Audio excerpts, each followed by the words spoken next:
హాజరు కాకుండా కేటీఆర్ డ్రామాలు ఆడుతున్నారని కాంగ్రెస్ ఎంపీ చామల కిరణ్ కుమార్ రెడ్డి ఆరోపించారు. అరెస్టు చేస్తే జైల్లో యోగా చేస్తానన్న కేటీఆర్ ధైర్యం ఏమైపోయిందని ప్రశ్నించారు. రైతు భరోసా విషయంలో కాంగ్రెస్ ను విమర్శించే హక్కు బీఆర్ఎస్ బీజేపీకి లేవని అన్నారు.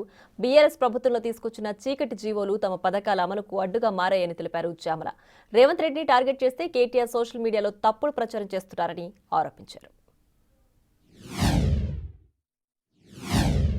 ఎంక్వైరీకి పిలిస్తే 55 కోట్లు అప్పడంగా నీ అయ్యా సొత్తు అని చెప్పి అకౌంట్లోకి వెళ్ళి ట్రాన్స్ఫర్ చేసినందుకు నిన్ను ఈడీ వాళ్ళు పిలిపిస్తే ఈ డ్రామాలా? నన్ను పిలిస్తే లబో దిబో అని ఆడదాని లెక్క ఏడుస్తున్నావు రోడ్డు మీద పడి. నన్ను లోపలికి పిలుస్తుర్రు, నన్ను గేట్ కాడ ఆపుతుర్రు, నన్ను గిచ్చుతుర్రు, నన్ను కొరుకుతుర్రు, నా అంగి గుంజుతుర్రు. ఆ మాటలు మాట్లాడేది మా మొగోళ్ళ లెక్క తొడగొట్టినావు కదా, జైలుకు పోతా భలే తీట ఉన్నోళ్ళ లెక్క. నేను ఒక్కటే చెప్తున్నా, మాటలు మాట్లాడటం కాదు, చేతలలో చూపి పిలిచినప్పుడే ఎంక్వైరీకి పోవాలి. ఎందుకంటే నువ్వు చేసింది ఏం పతివత పని కాదు.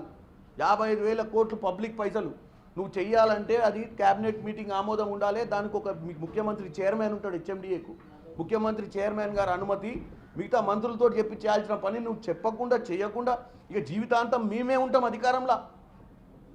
ఇక లెక్కలు చూపించాల్సిన అవసరమే లేదు. తెలంగాణ ఇష్టం ఉన్నట్టు దోసుకోవచ్చు. తెలంగాణను కిరాణా షాప్ నడిపినట్టు గల్లపెట్ట ముందు కూర్చొని గల్లపెట్ట ఓపెన్ చేసి ఎవరికి ఇవ్వాల్సిన పైసలు వాళ్ళకి ఇచ్చుకుంటా ఓ కిరాణా షాప్ నడిపినట్టు నడిపిన కాగితాలు లేకుండా ఎండగట్టాలని చెప్పి మీరు సంవత్సరానికి మొత్తం ఉన్నటువంటి రాష్ట్రాలన్నీ కలిపితే 55,000 కోట్లు ఇచ్చి మీరు వచ్చి తెలంగాణలో ఏం బుర్రకథ చెప్దాం అనుకుంటారో నాకు అర్థం కావట్లేదు. మనకు తెలుసు 7 లక్షల కోట్లు అయింది, నెలకు 6,000 కోట్లు మనం మిత్తియే కడుతున్నాం. అయినా కూడా ఎట్టి పరిస్థితుల తెలంగాణ ప్రజలకు ఇచ్చిన మాటను నిలబెట్టుకోవాలన్న ఒక తాపత్రయంతో ముఖ్యమంత్రి రేవంత్ రెడ్డి గారు ఏదో ఒకటి చేసే ప్రయత్నం చేస్తుంది, గమనించాలని తెలంగాణ ప్రజల్ని కోరుకుంటున్నాను. ఈ రాజకీయ నాయకులు 24 గంటలు ఏదో ఒకటి చెప్తారు, వినండి, వాస్తవాలు తెలుసుకోండి. అందుకే నేను ఈ 2 పార్టీల వాస్తవాలు మీకు చెప్తున్నా. ఒక ఆయన 10 ఏళ్లలో 85,000 కోట్లు ఇచ్చి నేను గొప్పోనని చెప్పుకుంటుండు.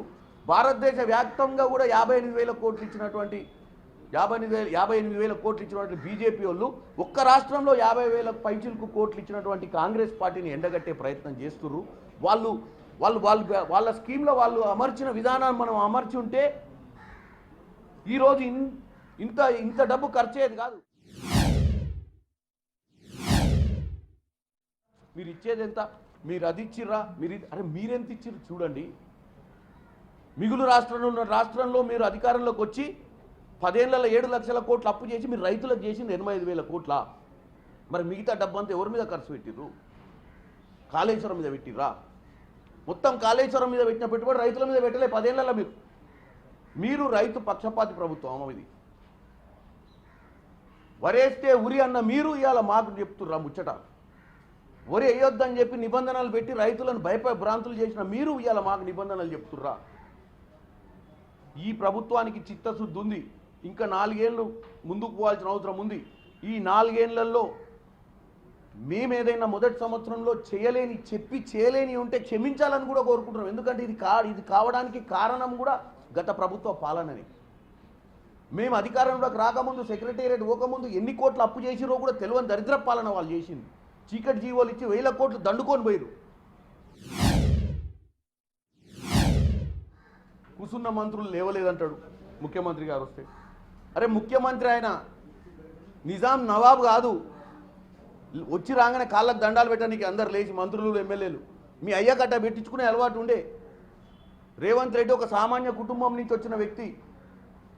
ఆయనకు వాళ్ళు సహచరులు మంత్రులు, వాళ్ళను కూడా ముఖ్యమంత్రి స్థాయిగానే ఆలోచించుకుంటాడు ఆయన. మీ లెక్క మంత్రులు అంటే ఇంటికాడ చెప్రాసుల లెక్క కాదు.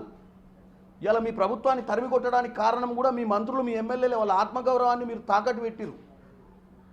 ఇవాళ మనుషులకు కావాల్సిన ఆత్మగౌరవం. ఇవాళ మా మంత్రులకు లేచి నిలబడాల్సిన అవసరం లేదు. లోపల మర్యాద ఉంటే చాలు, పనిచేయాలన్న చిత్తశుద్ధి ఉంటే చాలు. నీ దరిద్రపు సోషల్ మీడియాలో ఈ వీడియోస్ అన్నీ రిలీజ్ చేయించి ముఖ్యమంత్రి మీద మర్యాద లేదు. ఎవరో ఏదో సందర్భంలో ఏదో సభలల్లా ముఖ్యమంత్రి గారి పేరు మర్చిపోయారు. ఎవరో సినిమా యాక్టర్ ముఖ్యమంత్రి గారి పేరు మర్చిపోయాడు. ఇవన్నీ చూస్తుంటే నువ్వే చేయిస్తున్నావు అయింది అనిపిస్తుంది.